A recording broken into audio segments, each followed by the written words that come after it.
Li Peijing, you just won the gold medal and also 2012 Olympic Games quota place. Tell me how you're feeling right now.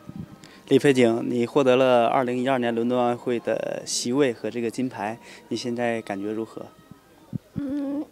我感觉很高兴，也很荣幸，我能有机会将来可能能够去参加2012年的奥运会。What did you do to prepare for this World Cup? 对于这场比赛你是如何准备的？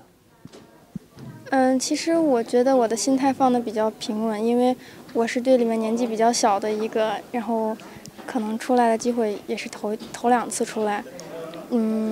我觉得准备还是挺充分的。What other World Cups will you be participating in? 你现在还决定参加以后几站的这个世界杯吗？具体的我还不太清楚。And do you have anything to say to your friends and family from the People's Republic of China? 有什么要跟家人和咱们祖国人民要说的吗？